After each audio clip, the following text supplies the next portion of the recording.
So you know you're African when your parents tell you to do something and you do it. No questions asked. I too was brought up by this principle. Doing what you're told to do when you're told to do it. Ask questions later. But if you subscribe to my family, you never ask questions at all.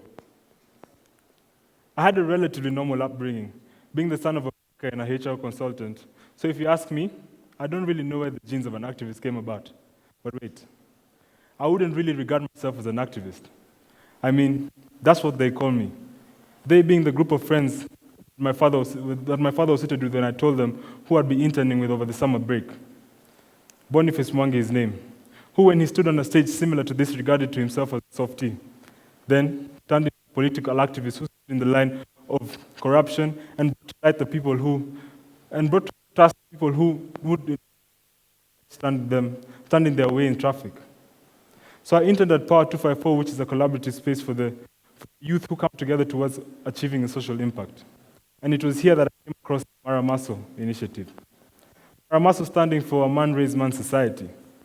And being around these creatives and activists made me realize one thing. But before that, I'd like to introduce you to how I came into the photography scene. So I was the youngest in the house, and for most of you who know, the youngest in African homes are normally the house technicians. So when anything came home, it was dumped on me, and I had to figure out how it works. So when obviously the camera came home, it was dumped on me, and I had to comb it down and figure out how it works. So I developed a love for images. But when I was at Power 254, I had visited places out of my spectrum, and I yearned to do something. I yearned to be a storyteller, to be able to throw someone into a full-blown emotional escapade, but this time, it wasn't with words.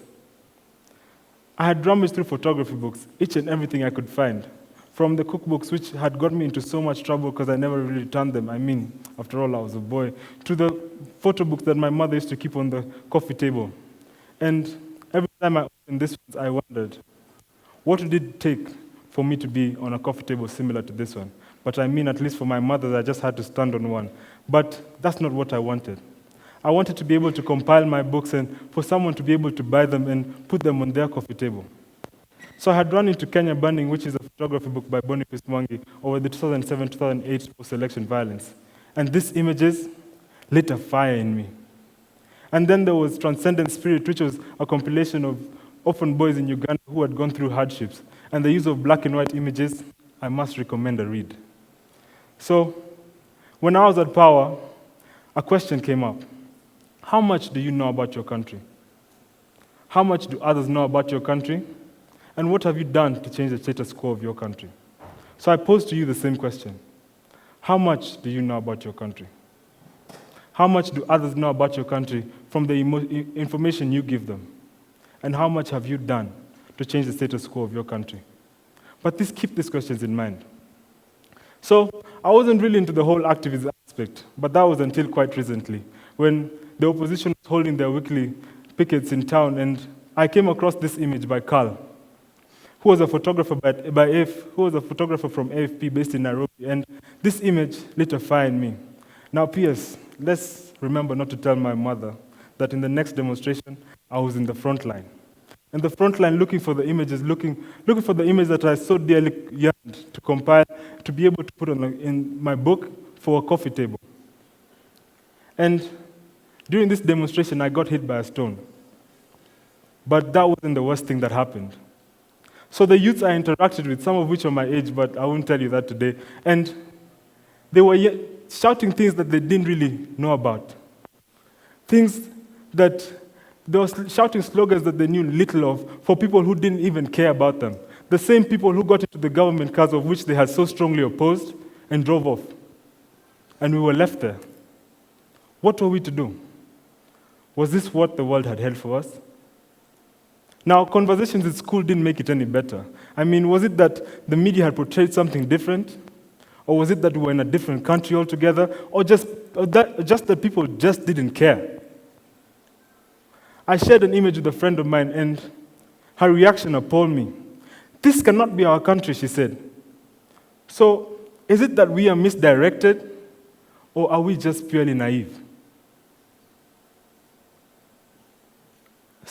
But at Faces of Nairobi, we believe that you and I are responsible for what we know about our country. what others know about our country, and what happens to our country.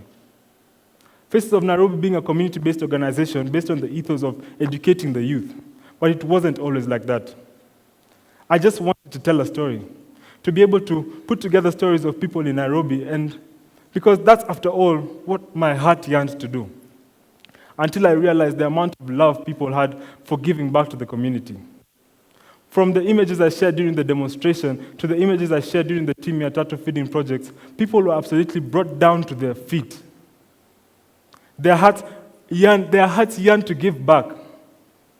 So Faces of Nairobi evolved into a group of youth, and this time, it's the real youth. To a group of youth who undertook and partook in community building. And they took the arts and social interactions and built the community around them. But after all, we are the leaders of tomorrow. So for too long, we had read in the books about how our generation is either going to be obese, short, with the non-changing factor of just being dumb. So what are we going to do? We are taking the matters concerning our country into our own hands. So as Faces of Nairobi, we engage in community building, talent nurturing, and we have also been able to set up a feeding project of which, since its inception, has been able to feed 15 people for the past month. And this project has been able to grow out into a more sustainable project of which we hope to launch in the next year. And you can come on board. Because as Faces of Nairobi, we are going to change Nairobi like no one else has seen. But I'd hate to attribute my story to just being hit by a rock. But it taught me something. That by being born on this side of town, you have the obligation to build the other side of town. Or one day, it might just come for you.